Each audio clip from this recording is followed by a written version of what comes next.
welcome back to another Fabulous Memory channel. I'm Jacob from Jacob's Bookstore, and today we're starting a reading vlog.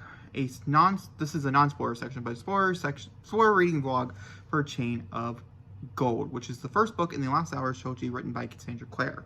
I have so many reviews of Cassandra Clare books and so many discussions and stuff, and we have so many more videos coming for Cassandra Clare books, so I'm going to link that playlist down below and probably up in the cards if I remember correctly. It's also going to be linked at the end of this video, so ultimately you will be able to find it. This is the first book in this trilogy. There's only 2 books out. We will be doing the second book hopefully next week. That is the plan. And this is the non-spoiler section. It's been a hot minute. I read this back in March. It's now June, so I don't really remember it, and I try to get videos up faster, but we've just been really so far behind on the Shadowhunter videos. So I'm a little behind on my brain because Chain of Iron is so fresh because I just read that last month. I'm going to try not to spoil anything because essentially it's going to happen. So the premise of Chain of Gold is this. 6 characters, 6 or 7 characters, I don't really remember, come together to try to stop a disease that's plaguing London in 1903, I want to say is what time place takes place. These follows the kids of the infernal devices. I'm not going to spoil those people here, but I promise you I will be spoiling it later on in this video. So this is your first warning. And yeah, there's a disease ravaging it, and you gotta figure it out, while a lot of other character dynamics as well. The first 100 pages started really, really slow, and I really like this book. I'm not going to tell you my rating. You can learn at the very end, but I do have it under wrap-ups and stuff because I read this back in March, like I said. So I talked about it kind of openly, how much is a disappointment for me. I'm really excited to reread it, and I will be rereading it before the end of the year. So hopefully it's not on disappointing, and I just did not like it this first time around. I don't know. I like some of the changes and stuff with the sequel, so I think it will benefit from both angles. Either way, I will be spoiling the entire Infernal Devices probably in this video. I think that's a given. This is a sequel series to the Infernal Devices, which is a prequel series to the Mortal Instruments. I don't have a video talking about different ways you can read the Mortal Instruments. I will be making a video in the future, I'd say next like 3 or 4 weeks, and you're wondering where to start and how to start. My personal opinion to you is the publication order, and so I'll be spoiling the entire Infernal Devices, and I do believe I talk a smidge of spoilers for the Mortal Instruments, but I try to keep it very, very low spoilers for the Mortal Instruments because none of those characters interact here except Magnus. The Magnus is an overall character. He shows up in every book. So we talk about Magnus all the time. I think 90% of my channel is Magnus. Either way, I have a non-spoiler review at the top of this video since it is book 1 in a series, and that is The Last Hours. This is Chain of Gold spoiler reading vlog. So if you've never read Chain of Gold, please take a step away as I'm going to talk about the first 150 pages. I have a problem. I think I need to reread them. I know the setup. I get it. We have Cordelia. There's a lot of characters, so if I'm a little confused on that, I had to look up a family tree entirely. Cordelia Carstairs is, I guess, the basic premise that she is looking for her dad. He is off into the Silent Brother world, Silent City, and she wants information and stuff, and that's kind of where we start. There's a lot of different romances going on. None have caught my attention. No character I think is super duper special yet, except for the few that I personally know, such as James, who popped up in a novella. Cordelia I also like. She also popped in novella. Her best friend, I'm pretty sure. Yes, I want to say she's a Lightwood. She popped up in novella as well. I can't think of her name off the top of my head because she arrives in London. And then we have Grace, who also, or Lucy Herondale, Lucy, so it's not Lucy I'm thinking of. Oh, her father is accused of a terrible crime. We not got that far yet. I didn't know that. She and her brother travel to London in hopes of preventing the family's ruin. Cordelia's mother wants to marry her off, but Cordelia is determined to be a hero rather than a bride, which is very interesting. I'm not gotten to the arc yet of Cordelia, so maybe that's where we're headed, because she is definitely chose a bride over the other, at least in these first 150 pages. Brings James and Lucy Herondale and is drawn into the world of glamorous ballrooms. I do love how rich these people are. It's a fun time. We've had 2 balls so far, and I've enjoyed both of them. We've also had several demon huntings. From what I remember people saying, this is the slowest one getting started, and yet I'm pretty far into it. Like I'm still in like the over explaining of Cassie Clare's writing. I mean that in the best way possible, where she sets up her story to the top premise, so like the sequel is going to be phenomenal. You know, that's just what the first books are. I still love a few of them. They're hidden, but Clockwork Angel is going to be forever put in my brain. And I do like seeing old characters such as Will and Tessa and their children, knowing where this is headed, knowing them have to re-experience Will's death again by the end of this is going to hurt. I have a feeling that's where it's going to end. We're going to have some type of time jump. I have no idea, really, the big bad. I know that supposedly, based off of other people, that the big bad is something we've never experienced before. So I'm curious to see where that's going to come in. The actual mystery of the novel hasn't really even started yet. We're still just getting to know the characters. And like I said, only the main ones that I've read about before are the ones that are sticking out to me. All the other characters are kind of background characters. It really took a lot of books, you know. It took up until like the midway through the second book in The Dark Artifice for me to start caring about the whole cast of the Blackthorns. And so I have a feeling it's going to take me a little bit to care about all these characters as well. And when I do, they're going to hurt me. So I'm just not to the hurting yet, which is fine. There is this beautiful, beautiful image right here of all of them and things, which I very much thoroughly enjoy. Once again, it also, is kind of confusing because a lot of the same names are used again, which is normal in predecessors, especially back in the time period that this takes place in. And so a lot of characters are like, are we talking about this one? No, we're talking about this one. So I think I might dumb down my speed a little on how fast I'm listening to this, just for enjoyment purposes, which is very weird for me to say, but there's so many characters that I might have to drop it. Also, we keep having flashbacks, which is the first time in any... We had a few where we would... That's a lie. There's been other books where we had a few flashbacks, but normally I'm really used to flashbacks only happening in novellas and stuff like that, where we follow a whole group of characters over a course of a lot of different time, and that's just not the case here. That was really shocking to me. For instance, we're following quite a few different characters before the events of this novel. The first one is 1897, this takes place in 1903, and some of these are while people are at school, because we have heard stories in their names. This is a cast of characters that I do know somewhat well, so that's my first one. That's my update for you. Hello, I want to come in here and update you guys on Chain of Gold. I am now 343 pages in, and I have a huge problem with this book so far, is that it took about maybe a chapter or so. This is how much I have left, and this is how much I've read to really get into it, to really start to care and to love these characters and stuff. So this is, I don't know, I think I feel the same way about every first book in a Cassie Clare trilogy, is that the first book, I don't really care for anyone truly just yet. And for instance, some of these kids I really know and I really care about because I've seen them when they're older, I've seen them when they're younger, and so some of them I care about. And also, for instance, Will is something I want to talk about, is Will in particular. I don't really like how he's treated so far. I don't know how I ever pictured Will as a parent or how I've seen Will as a parent. I don't think they're the same. I think Will has a very different character in this book. Not that he shouldn't mature and grow from the time period, which was 1893 when the last one ended, to 1903 where this one takes place. There is like 10 years difference, and there should be growth and stuff, but I don't feel like they grew.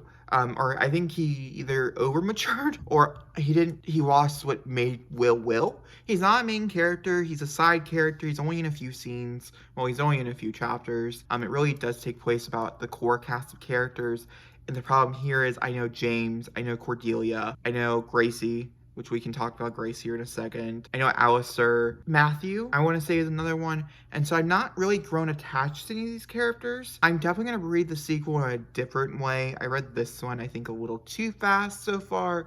I had sped it down quite a bit, and I've really been enjoying it more.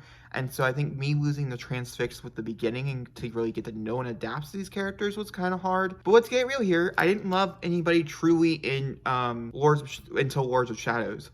Like, I liked the characters in the first one, Lady Midnight, but I didn't really love anybody until Lords of Shadows, and that was when Kit and Ty and Dark Artifice really came, like, apparent to the story. So I'm assuming it's going to happen the same thing here, whereas I'm going to assume the sequel was, like, 20 times better. I know a lot of people had a lot of problems that I'm having as well at the beginning, just kind of dragged on.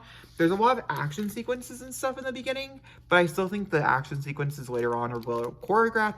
Also, I think James's shadow power that's been kind of talked about, I think is a little bit underwritten, which is really weird for me to say about Cassie Clare, but I don't really understand it very well, and by this point in the story, I'm assuming I probably should. They're still learning about it. They don't know it truly, so I'm really hoping by the third book, at least, I'll know it like to a T, and I really love it. Very interestingly enough, there's a lot of things in here that I feel like should have been referenced in other books as well. I think a lot of other people have talked about that the more and more you like build on a prequel series, the more and more it kind of convolutes the later ons. And there's a disease going around, and I do wonder if it's a tie-in to anything later on. I'd be really happy if that's the case. They have just now figured out it's connected to the demons and stuff, and the demons are making people sick to the point that they could die. And the only character that's really significantly, like, we had a Lightwood that died. Is that right? Maybe it was a Blackthorn. Was there a Lightwood or a Blackthorn that died? A sister. And then we also had Alistair's, like, fiance who died, or who is, like, on the brink of death. Not dead yet. Could die, maybe not. And so I expected this disease to be more well explained or something, or even to be referenced in other books with how badly it's affecting the Shadowhunters now. Like, I understood why the demon disease, like the ones that are diseasing the warlocks and stuff, why that wasn't very, very explained, because you had to read until Queen of Air and Darkness, but it's also set in much future in the timeline. I don't know, maybe they didn't take really good history notes, is my best guess, because Magnus was back around this time. He hasn't really shown up, though. He's been referenced a lot. I think Jem's going to talk to Magnus. They're trying to figure out, once again, who Tessa's father is. That's a very big plot line here. We know a lot more about Tessa's father. He was a greater demon. They believe he was a lord of hell or some sort of hell at one point or other. For instance, James has shadow powers. Part of the reason why he's looking into this is because James has shadow powers. And then we have James and Gracie. So Cordelia loves James, and so they're like the main love interests. The main love triangle is between James, Cordelia, and Gracie. Gracie is now getting engaged to Cordelia's brother, who is gay. So I don't understand how that worked out. I'm curious. Alistair, I think is, yeah, that's right. Maybe Alistair's the one he's in love with. Like I said, I'm just getting to know these characters in my brain. I'll be much better in the next book, I promise. But, so we're getting to know, so we know that they're getting together. That was a recent thing. Gracie told his wife, who's a lesbian, on her deathbed, basically, that he dumped her. Take that as you will, I guess. She's a bitch. I was told I wasn't gonna like her, and I liked her all the way up until that point where she started my navy. I really hate the fact she's a Lightwood, but Lightwoods are notoriously horrible, so, like, it's fine. I just, obviously, Alec is really far into my heart, and even some of the other characters, like Maris, I grew to love over many books. I've never grew to love Robert, but his shadow does loom very much in certain books, so I guess it's fine. I don't really know. And like I said, Tessa has been in here, but I've never been really excited for Tessa. Tessa is a character, once again, also that sits very stagnant throughout all the books. And I don't know if that's just because Cassie has, like, great control over her, and they played other authors that played around with Will in short stories. So I don't know if you would feel the same way if you did not read all the short stories like I have, and I know where he's at in certain periods. Like, I've seen him in all of his periods of life. Literally, I'm not really sure. I'm a mixed bag on this one. Obviously, I don't like Gracie. I think that's clear, but she's the only character I have any disdain for. I like the gay introduction plot line. There's been a few. For instance, I posted on Instagram that this book isn't as gay as people made it out to be because it was a huge deal. Not that, like, of course, London's gonna have a lot of gay people. I'm sorry for which I don't want you, what you want from me. It's just the truth. But, I mean, everywhere has a lot of gay people. But everybody's like, it's historical, it can't have gay people. You remember it if you were there. Sorry, Emma. Basically, I was like, there's not a lot of gay people. And then there was like a shit ton of gay people that showed up, and I was like, I'm enjoying this. And it got 10 times better for me because I wasn't really attached. Cordelia herself is very naive, and she's not a well-structured, well, her character is who her character is, but I feel like in certain, like, there was a short story with her, but she wasn't really in it. It was all about Lucy, so I'm not really sure. I like Lucy more than Cordelia, but Cordelia is the one we were following, so. And also, I don't really buy Cordelia and James. I have a feeling they're going to get together, and I have a feeling we're not going to really buy it, so I'm not here for the main ship, so I gotta find another ship on the last one, too, and I've yet to get attached. I hope all that made sense. I don't know if it did. Like I said, I'm not in love. I think this is a 4-star. I don't think I'll ever get Cassie Clare anything below 3, because these are hard to write, and I know that. I'm just reading them so fast, and so, you know, who knows if anybody else notices the parallels. I'm really excited to read other hardcore fans' opinions and, like, book talks, because I definitely will, because I have a feeling even though I'm jumping into the next one right after this, I'm gonna be a little confused. I don't know. I'm really liking it. I have a feeling the ending's really good, so I'm really excited to finish it tomorrow, which I'll update you guys when I get home with how I feel. What am I doing? No, there you go. There's that. Hi guys, it is time to finish my review of Chain of Gold. How do I talk about this? Obviously, this is full spoilers and stuff, and normally I'd go by character, but here's the problem. I read this today. I read from page 343 to like 600 and something, and I didn't like it. And I don't know if it's just because I'm just not in the mood. Like, okay, I read The Dark Artifice, which you guys know and I adored, and I think it's just such a beautiful story. Clear Inner Darkness is like masterpiece to me, and so I really wanted the Dark Powers, and I got the Last Hours. You know what I mean? But also, I think I'm gonna make a lot of comparisons to TMI and TID. So if you've not read either of the Mortal Instruments, why are you here? But I can understand maybe reading the prequels first. That's cool if that's what you're doing while waiting, but I get it.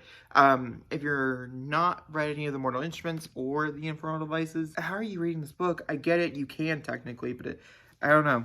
And maybe a lot of these things won't matter to you if that's the case. I have a feeling if I would have just started with The Last Hours, I think we would be having a different conversation than what we're having right now. But the problem is I've read like 18 books prior to this. The thing I really liked, and the way I read the Mortal Instruments and the Infernal Devices, I read them back to back. So I would go from one Infernal Device book to a Mortal Instrument book to an Infernal Device book. You read the first trilogy, books 1 through 3 of the Mortal Instruments, and you jump straight into Clockwork Angel, and you go to City of Fallen Angels, and you go into Clockwork Princess, and then City of Lost Souls, then Clockwork. I don't know, you know the order, okay? And that was publication order, which is why I specifically read that. I think the only difference is, I think there's the Bane Chronicles was a part of it, so I'm sure that was probably thrown in there, but like that didn't really matter. So I think the best thing about that, and reading it in the order I did read it, which at the time was slightly annoying, and I probably won't ever read it in that order again when I go back and reread these books. So I'm sure I will. I've been really tempted to pick up City of Lost Souls for no apparent reason except I just really want to experience it again. Don't ask me why.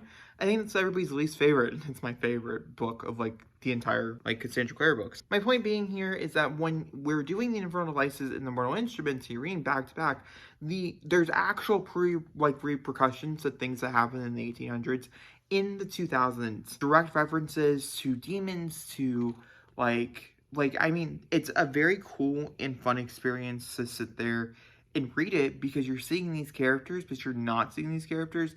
You're seeing these repercussions. You're also seeing things that you wouldn't have learned other hand if you had never read the Infernal Devices in the Mortal Instruments, and likewise. Mostly it's just there's a conflict, and then you have the effect or whatever in the Mortal Instruments.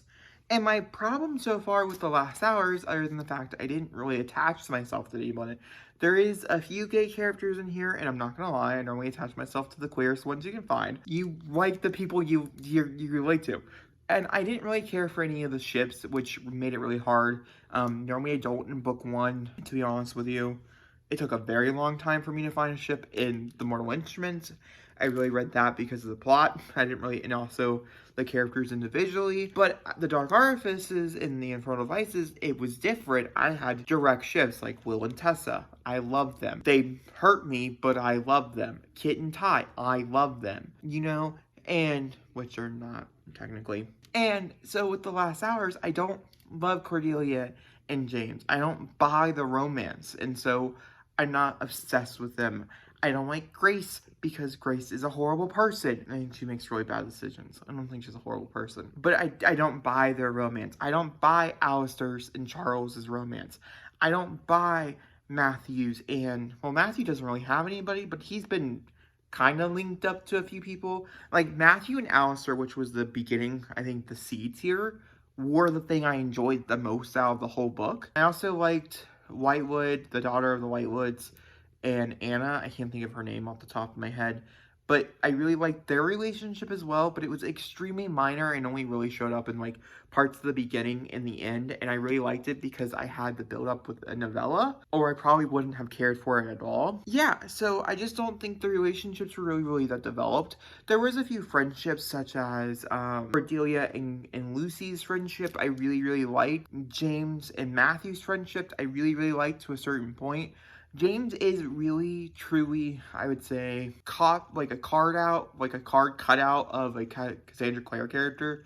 Like, in my opinion, James to me really felt like Julian Blackthorne. I didn't think of his name, that's why it took me a second to find it. But Julian Blackthorne, he really, truly, in my mind, felt like a Julian Blackthorne ripoff. I'm sorry. And so I didn't really get behind his character. And Cordelia, with all of her problems that she has as a soul, as a person, with Cordelia and how she is, I couldn't really find a way to get behind her. And she was doing all these cool things with Cortana, and I didn't really believe she could do those things. So I didn't really like the characters.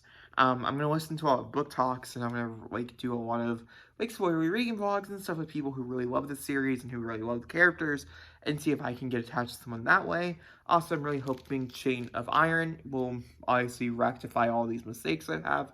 But I would say the biggest problems I have with this is the fact that Tessa Gray, Jim Carstairs, Magnus Bane are all characters that don't die. These are characters that I know don't die. These are characters that I know will survive this whole series. And yet they don't talk about the repercussions. They don't talk about the actions that happen in this book. And I really hope by the end of The Last Hours, Book 3, we have reasons why they're not brought up again. I don't want this to tie into Dark Powers.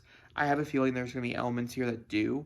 But I don't want to tie in Dark Powers because they weren't written simultaneously, and so I don't know if they're going to be written to the best of its ability, like the Mortal Instruments to the Infernal Devices are. Like, the powers that are of the Grey children, which are, I cannot think of what Will's last name is. Tessa Gray, Will, what is, not, it's not Wayman. It's fine. Anyway, the children, both both James and Lucy have powers to talk to the dead.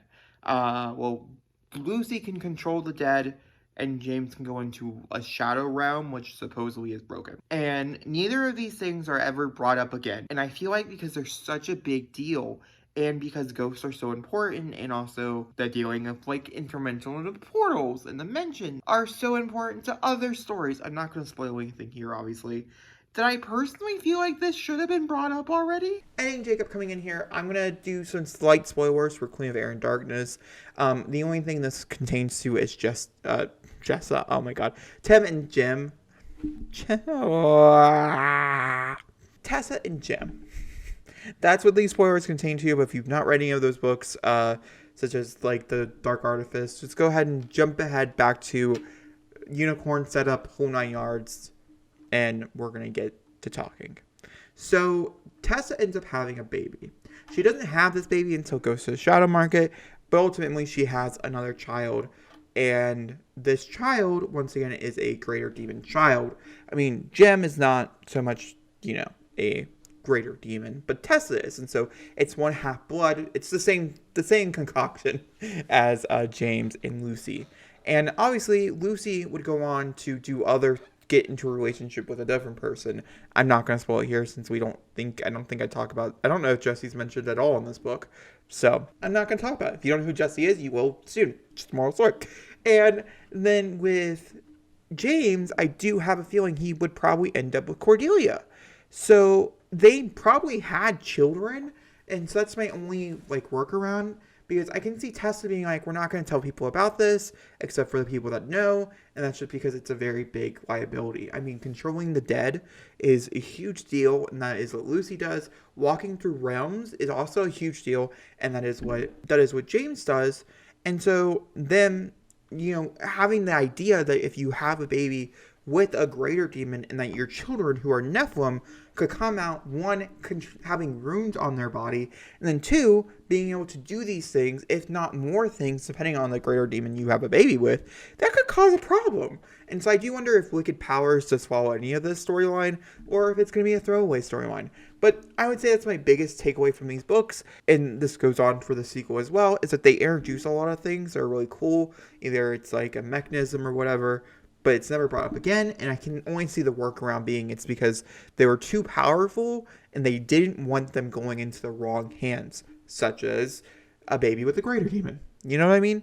So let me know what you guys' theories are in the comments down below. But why do you think the powers of the children that I remember, if I get this wrong, and I've been throwing a hissy fit for 21 minutes now about it, let me know in the comments, as I would love to be corrected. Let me know if I'm wrong, if you read the books more than I have, and if so, where at, as I would love to read the sections of the books, so I could personally, get back into terms with it. Let's jump back into old me. I feel like it's a discredit. I feel like they haven't been brought up because Cassie Clare didn't know that's where this, like, she probably had an idea where the story was going. But when she wrote those, she had no idea where this would head.